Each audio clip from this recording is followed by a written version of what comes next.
very strong culture of satire, political satire, right? Philippines hindi pa masyado. How do you distinguish between satirical commentary or paminta versus malicious, salacious, libelous attack? Well, Theory if again. if it is satire, that means it's there's it's more difficult to establish malice if it's satirical because I mean by the nature of the statement, if it's satirical, it's really everybody is forewarned that this is a satire, no? Yeah, you're being cheeky, right? Or nagpapatawa or paminta ka. Which is gawain natin all the time here. Kaya sabi ko, nako, kailangan ko na malaking legal team yata gano'n na marami tayong pinapaminta. Paminta, banat by na tayo, banat by Richard. Justice, now, speaking of Supreme Court in general, are you feeling more confident about, again, I know these are your former colleague, this is your beloved institution. Again, I'll be honest, right? Remember, we were talking when you were inside the Supreme Court. I won't say what you said, but back then, the Supreme Court's, let's be honest, was like many people were saying, ano bang pinaggagawa ng Supreme Court natin noon? Tapos nagsisigawan pa yung mga colleagues mo, di ba? I mean, I don't need to name drop, right? You think the Supreme Court has come long enough away from those days? Let's just say the less encouraging, less liwanag days. I'm asking you as a luminary, Justice Carpio, as a man who served one of his best years in that August institution. Well, I think nothing uh, nothing there's been no deviation. The members of the court have been very circumspect. I don't think their behavior has changed. It's still the same. So I have no complaints. Of course, we just hope that for important cases, the decision should come out uh, faster, no? Because they affect political or social conditions that face us day to day, no? So, but more or less, there's a continuum. I do not see any I'm not the sure Justice Carpio, the continuum is reassuring enough, but continuum from a good base or like continuum from like I'm not sure base. Like sorry, I'm putting you on the spot, Justice Carpio. I mean, I'm saying this because survey after survey, we see ang baba ng approval ng Supreme Court justices. In fact, Chief Justices. In fact, most people don't even know the Chief Justice anymore, right? I mean, you are well, the most known justice, even though you didn't become the Chief Justice, obviously for the reason we all know, right? You were supposed. but So but why? Richard, that has always been the case. The Supreme Court always had in the past lower rating than the other two branches, especially the Supreme Court Chief Justice, because he really doesn't go out. I mean, and he has the awareness level is low, so the approval level is also low. The If you look at the awareness level, the Chief Justice has the lowest awareness level Awareness level, yeah. So among all the yeah. heads of the three branches of government, no? So naturally, the approval rating will also be low. So it's more of a communications issue then, right? So you think there should be may podcast na sila ngayon, 'di ba? Yung mga kaibigan natin sa ABS-CBN, they're now already working. So you have good spokesmen now. I think they're Yeah, revamping justice, yeah. there are spokes, but because of the uh, they cannot express opinions because Ongoing uh, cases and yeah, all. these are pending cases, so they cannot have PR. So they just sit there and read cases and write decisions. So uh, it's different. That's why the awareness level has always been low. In low, yeah. Okay, I want to ask about this because justice, like for instance, we see in a lot of democracies, including polarized democracies. For instance, the military has very high trust rating, even though no one knows who's the military chief. So sometimes, yung mga less political known tend to have higher trust rating. I forgot to see the numbers for the judiciary, but ang taas ng tiwala sa ating sandatahang lakas. in some of the surveys I've seen throughout the past 10 years, no? Um, so what, well, people don't know about the generals, but how come do you think they respect the generals? Because they're seen as professionals and they're defenders of the nation? I mean, how do you read that? Well, because you don't read any misconduct. Very rare that their any misconduct is publicized. So, in other words, you don't hear bad things about them. So, the approval rating goes up in that case because they don't deal directly with the people. There's a They degree of have separation. yes. So that's why they have a higher approval rating than the police because the police deal with the people every day. But apparently, the academe used to, well, at least until the service I saw a few years ago, academe tends to come second to military, interestingly. Mataas pa lang tiwala sa academe, even though walang may kilala sa mga academics. So, what I'm saying is that maybe what the Supreme Court could do is, because they never can compete at the popularity level, maybe they can compete at the level of above the fray credibility and authority, right? Which we see the academe and the military has. Or are you arguing that inherently it's going to be always hard because ang daming problema ng judiciary, there's always going to be divisive issues. So by nature, talaga may disadvantage, may structural disadvantage ang Supreme Court in terms of preference. Yeah, in other countries, they also have a similarly low rating compared to the politicians because they don't go out. They just issue decisions and they don't have a talk show. They don't attend talk shows, so you hardly know them. That's why their awareness level is very low. Can they like buduts or like do dances or would that is there a code of conduct, Justice? Baka pwede mag budut si mga justice eh. Can't they do that? No, I'm sure it hindi will eh. push up their awareness like immediately. Yeah, yun ang problema. The awareness level is very low. Yeah, ako yung mga budots dance ko kay Philip Salvador, nakita ko Ding Dong Dantes, mga comedian ko lang si Vice Ganda, matuwa diyan. So, I see the value with the budots. I'm just saying, do the budots but do also your assignment. So Justice, what do you have to say about some of the incoming senatorial candidates? Oh my goodness. I don't know if you've seen the memes of all of these incoming senators with the robe, di ba, na parang for the trial. And well, one of them who's like front and center in the pictures we see is the one who's saying, pag tinanong siya, anong batas ang gagawin po pag nasa Senado ka, siya pa yung galit. Hindi, ikaw. Magaling ka magtanong eh. Anong batas ang gusto mo? Anong batas ang gusto mo? Yung parang estudyante na galit pa sa teacher. What do you have to say about, I mean, ako, tanggap ko na may buduts na eh. Parang you need to entertain people. Pero yung tipong sila pa yung galit na tatanungin mo anong gagawin nilang legislation, what do you think? What went wrong, Justice Carpio? How did we go from Jovito Salonga to did we go from Jovito Salonga to bigyan mo ng jacket? Yung ganyan. Yung Well, legal luminaries at Shell Jogno couldn't make it anymore to the Senate, no? And I think there's only one who can make it now. I don't know. It's Pia Cayetano is the only lawyer that I can identify now who is in the winning circle, no? I'm not sure about the luminary part, but yeah, she's a lawyer. Sorry, Justice. Do you think the problem here, Justice, because you know this way more than me, ako ang basa ko dito, Justice, is, syempre, yung mga siguro katulad nyo or katulad namin to a certain degree, natutuwa kami sa mga debate sa Senado dati when, Vito Salonga, yung parang Roman Senado, Mm. sometimes they would even use Latin terms.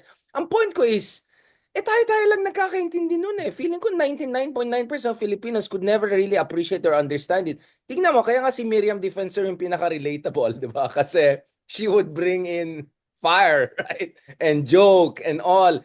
So feeling ko the Miriam Defensor phenomenon was already a warning na ang hanap ng tao sa senador ay hindi yung above the fray na unrelatable na sobrang galing sa Latin debates and all of that, but someone who's palaban, relatable, pero matalino rin. So, feeling ko kailangan natin yung parang Miriam Defensor types eh, na may utak, may puso rin, tapos palaban din. Hindi kaya, Justice, am I reading it wrong? Kasi that's the only way I can understand how did we go from Jovito Salonga's number one to Bong Revilla's number one to Robin Hood Padilla's number one and most likely another Tulfo or whoever as number one, right? So ako, that's how I understand it sociologically. Do I make sense, Justice? Well, yeah. I mean, if you have someone who can relate to the voters, the majority of the voters, of course it will help. But not everybody is given that kind of talent. So Justice, I saw you doing TikTok. I mean, I understand that not everyone can dance as well as me and Bong Revilla. I get that. But my point is, like, look at you, Justice. Remember, like 5, 10 years ago when I was interviewing in the Supreme Court, di ba, we're so uptight and all. Tingnan mo naman ngayon, parating topic natin, Harry Roque pa lang, tawanan na tayo. Don't you think we have come a long way? Na in a way, maybe, Justice, we're showing that actually you can be a high caliber legal mind, political mind, whatever. But if you're willing to adjust a little bit, baka naman. I mean, of course, we're not gonna stoop down, di ba? yeah. Pero yung konting pitik, di ba? Like for instance, yung TikTok series na ginawa mo, Justice, with our good friends. Daming Mm. natuwa doon. And sabi ko, si Justice Carpio actually, hindi naman politikong politiko, pero he can ride, di ba? He can ride the culture, he can be relatable. You tell me, Justice, I mean, you're the luminary here. Yeah, I mean, I can do that because I'm not holding public office anymore. I mean, I'm freer. So, but when I was in the court, you have to be more proper. Respectable. Respectable. Like, I get what you're saying.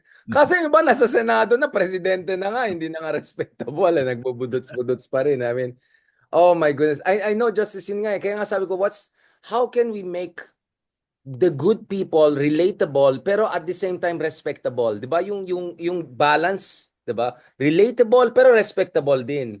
Kasi maraming relatable pero hindi na respectable. Kaso kung kalaban mo respectable na hindi relatable, mananalo yung hindi respectable. Kasi more you get what I'm saying, Justice? In the battle of information and popularity, may advantage talaga yung relatable over respectable. So, feeling ko ang challenge sa atin lahat, obviously, you're a luminary, I'm nowhere close to that, but is that we need to find that Goldilocks, di ba? Level between respectability and relatability. No, Justice? Yeah, but it takes time. You have to uh, cultivate that, and the people must uh, must have watch you on TV, on talk shows, and finally they understand what kind of a person you are. No, that element of because the first thing is to be known, and then the second thing is to be endeared. When they see that may puso ka, that you have a you're a patriot, may puso ka, then you become endeared. And yun ang mahirap, no, to reach that To be level. endearing and all, no? Justice, I want to ask you on that actually, kahapon, we were having exploratory talks with fellow millennials kasi sabi ko matatanda na kami, almost 40 na kaming lahat pero wala pa rin sa amin pumapasok sa politika. So we were looking at the case of Thailand na muntik naging prime minister yung si Pita Yes. 41, future forward. Macron became president at my age, 37, 38. He became already French president back in 2017. So sabi na, bakit ganyan sa Pilipinas? And then sabi ko, wait lang. Before talking about millennials, what about the Gen Zs? Anong gusto ng Gen Zs? Alam mo yung mga gusto ng Gen Zs daw, Justice? Gusto nila yung mga authentic tao na may wisdom and magaling sa mga kape, yung mga ganon, yung mga, like Gen Z's love coffee. So I was thinking, actually, Justice Carpio, you can make like a coffee series habang you're making coffee and then you explain like international law or something like that. Yung medyo gimmicky pero relatable. I noticed that, for instance, when I do with comedians, with Cool Pals. By the way, my upcoming with Cool Pals, and also Justice Carpenter will interview you. Kasi I think one way to get supporters from Gen Z, actually matatanda itong mga comedians na to, pero yung followers nila, Gen Z. Right? 20s, teenagers, ganon. And yun, parang humor, entertainment, pero may sense pa rin. It's basically like a Joe Rogan, but a kind of a less serious Joe Rogan even na sensible pa rin, na progressive. So, Ako, suggestion ko, just Carb, yung aficionado mo sa coffee, you can use that very well. Like while making coffee, you teach people, ganun din ang batas, ganito, ganyan. I'm just giving a suggestion because feeling ko justice, I think you have it in you. Hindi naman showman level na Donald Trump, but something is going on. Well, I tried already TikTok, so Exactly, you're itututo already na rin. there. Exactly. Kaya nga sabi ko, if gagawa tayo ng partido natin na move forward, future forward, it will be millennials and young, and then your generation, Justice, the luminaries. Because have you noticed, ang pinakabenta sa mga Gen Z voters, Corbyn, Bernie Sanders, right? Yung mga seniors who are actually seen as authentic and real. Sila yung pinakagusto ng mga Gen Zs kasi ayaw nila yung mga bolero, pa-cute. Ayaw nila yon. Ayaw nila yung, yes, we can, everything will be fine. No, they want like almost like a Noah's Ark kind of wisdom, right? So kaya feeling ko, Justice Gar, malaking potential mo sa Gen Z. Let's have a separate discussion on that we can work together to win over the Gen Z. So no, Yeah. I'm very honest. I'm really studying this, looking at the analytics and studies, and asking our friends in some of the survey agencies to look at this. Kasi market research lang tinitignan namin so far, and US and British. Ikaw, what do you think, Justice? Am I being a little bit too overexcited because of the coffee here? It's like sorry. Well, ako naman, I learned TikTok because I have to relate the West Philippines issue to the masa. No, so it's not because I want to run. I mean, I have this advocacy that I want to explain the West Philippines issue to everybody. So I do lectures. These are lectures in universities, but you have to go down also and break it down to the ideas, the issues, more digestible by everyone. So that's the reason why I went into TikTok, but it's not to run for office. I mean, No, but just as I, for me, like first you have to establish a new discourse, no? Before even talking about running or new party or something. Like for instance, the Unmarched Party of Macron or the Move Forward, Future Forward. Yung una nilang ginawa is barangay by barangay, nag-listening tour sila, kinausap nila yung tao, nag-analytics sila, nag-TikTok sila, groundwork. Groundwork. And part of the groundwork justice, right, is to make those TikTok education videos for people to realize they don't have to just watch Robin Hood Padilla or I don't know, whatever, or DFA statements to understand that there are people like you, luminaries, who are willing to reach out. Kaya nga, basically, what I'm saying, Justice Carpio, is please tuloy mo lang yung ginagawa mo. And I think your coffee making connoisseur side will come very handy, especially with Gen Z voters. And we'll need that a lot. I mean, maybe magpapaturo ako sa'yo later on at the highest level, no?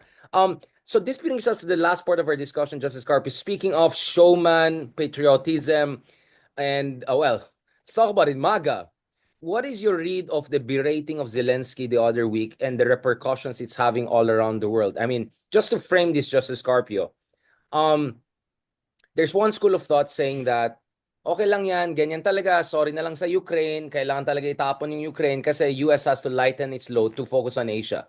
Basically, let's just prioritize Asia. In fact, there are people who are called prioritizers, like Elbridge Colby, for instance, he had the Senate hearing, na parang, tanggapin lang natin, the US cannot have multiple wars being funded at the same time, and China is just so big to be left on its own, right? And then there's even a more imaginative school of thought, which is like, this will be the reverse Nixon, right? Like, we will get Russia to make a deal with Iran, and then Russia and Iran will get out of China's, and then we'll isolate China, right? There's even a more interesting imaginative one. And then there's the opposite of that. And I had an interview with the Economist magazine because they were trying to quote from one of my articles there. In that interview, sabi ko, there's another fear, which is, I don't know, Justice, I forgot the German term, yung the year of three Kaisers. Parang Trikaisa-Yach. Remember, after the 1848 revolution, the leaders of Russia, Austria-Hungary, and Germany, yung tatlong illiberal leaders nagsama to defeat the liberal forces. Some are saying, what if this is really about Trump loving Putin and Xi Jinping, and three of them will do a Yalta 2.0, as we discussed last time, right? That this is really a restructuring of the entire order. And then there's a fourth school of thought saying that, no one knows. This is Trump. He just had a tariff on Mexico the other day. Now he removes it. Sabog lang yon. We really cannot say much. So let's just play it by the ear and respond accordingly. Having said that, we've been having discussions. Some of our allies, sorry, some fellow US allies are panicking. In South Korea, they're openly talking about building their own nuclear weapon, and they're just one screwdriver away. They're a threshold nuclear state. France openly talking about, well, being France, they love being independent from US, at least rhetorically. Macron is coming over soon for Shangri-La dialogue, maybe also Manila. And then Friedrich Merz, the incoming Chancellor of Germany, someone who worked in BlackRock, US based, long time, big transatlantic guy, now saying he will 100% make sure that Germany will be independent from US to the best of his ability under his chancellorship. I mean, these are big statements. And lastly, Justice Carpio, Ambassador Babe Romualdez, right? He said Yeah. like parang the iron part is not very gold, maybe it's a bit copper. You know what I'm saying? And then our good friend, si General Mike Loico, I hope I didn't put him in trouble. I quoted him in my Nikkei Asia piece. Basically, his point, in the end, we will fight for our own, right? So when you even have, like dyed in the wood Filipino top officials or generals who are involved in the US-Philippine relations, who are coming out and saying, this is not just berating Zelensky, something bigger is going on. Do you think Justice this is vindicating basically what you have been saying, or actually both of us have been saying for the past 2 months or so? Well, the, what happened there, what we saw in the Oval House, uh, the Oval Room, is that Trump flipped what actually happened. He said Ukraine was the invader. I mean, how could Ukraine invade itself? I mean, it was obviously Russia that was the invader. Second, uh, he said that it was the fault of Ukraine. I mean, we all know that it couldn't have been the fault of Ukraine. Ukraine here is the victim of aggression. And remember the Budapest Memorandum, Russia, 1994, yeah. yeah, US and UK guaranteed the territorial integrity and sovereignty of Ukraine in exchange for Ukraine to give up its nuclear weapons. Because when the Soviet Union collapsed, Ukraine was one of the had the largest stockpile, one of the largest stockpile of nuclear weapons. Second or A third, third, a third, third third, in the world. Yeah, a third in the third of world. the nuclear stockpile Yeah. of the USSR was inherited by Ukraine.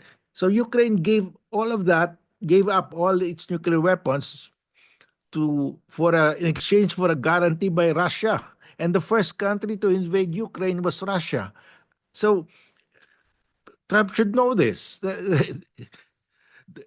That's why the British, I admire the British because they're very steadfast in their commitment that they will guarantee the territorial integrity and the independence of The Ukraine. king, right? The king met Zelensky right Yeah. away. And although si Trump, he made fun of Starmer, di ba? Sabi niya, can you take on Russia on your own? Di ba? Ang So bully niya talaga. so what we've seen is that the leader of the US is siding with Putin, who has invaded Ukraine. And that picture has changed everything.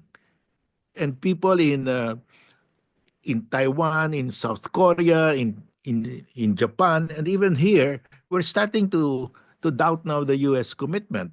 Even Babes Romualdez said it's not ironclad anymore. So I think this is going to be big because this will start the shift. Even Europe now, uh, France has offered to provide the nuclear umbrella to everybody in EU, and I think France will have to increase its stockpile of nuclear weapons to do that. That's very But important. I talked to some visiting Europeans from not France, but neighbor, and they said there's no way we can talk about a European defense policy unless the nuclear policy issue is addressed, meaning it's a joint nuclear yeah, umbrella. That's very yeah, important point. because they have to be nuclear armed because Russia has the largest arsenal of nuclear weapons. So this could change the division in the world, no? the people will rely less on the U.S. because it has become unpredictable. And even Canada will strike a deal now with EU. It's really unfortunate that this is happening because at a time when Russia is about to collapse, uh, Trump is giving a second wind to Russia. Yun na, hindi ko maintindihan, di ba, Justice? Art of the deal. Where is the art of the deal? You're actually bugbog sarading Russia, 600,000 casualties. Their economy is, of course, not collapsed, but, Russia is poor compared to Europeans. Their per capita is one-fourth of an average European. And so actually you can juice out Russia, right? Russia is in a position that it could be forced to make and yet it's Ukraine which is being bullied to give more concessions. Speaking of concessions, Justice Carby, like what is your read of the fact that Trump was not willing to provide any security guarantee? And it looks like, correct me if I'm wrong, it looks like the emerging theory is this: we will never give you a security guarantee, but if you give us half of your mines, once our companies are there, because our companies are there, we'll make sure Russia doesn't take away your land. It's like choose between your colonial diba? Parang masters, ganun na lang, diba? Yeah, actually, Trump and Putin have the same ambition, the same uh, purpose. Putin is after the rare earth minerals of Ukraine. And when Trump learned about it, he said, I will do the same. So, Una si Mayor, yung yeah, paghatian nila yung rare earth minerals of Ukraine. And Trump was saying, oh, but the Europeans did not give aid; they gave loans. And then he was rebuffed by Macron, by Stammer, that no, we donated. We did not. We're not collecting this amount after the war. So, and still, uh, Trump wants to collect after the war. I mean, this is really strange. is it strange? Because they say ang idol niya talaga is William McKinley, aside from Andrew Jackson, right? And William McKinley is someone familiar to us in the Philippines. He essentially ensured America's full colonization of the Philippines, right? And McKinley he had his own version of Doge, right? Cutting down government spending, not bailing out banks, and he was imperialist, pushed the boundaries of U.S. empire, make sure it consolidated. So the way Trump talks about Greenland, he reiterated that the other day dun sa kanyang speech, State of the Union speech. Mukhang he's not joking around. He really wants Greenland. And Yeah, Panama was forced to give it up to BlackRock, yung part of the port facility that China was trying to operate. yeah, that's the for me that's the biggest problem facing us because here is the US trying to seize territory belonging to another country. It's exactly China trying to seize territory belonging to the Philippines.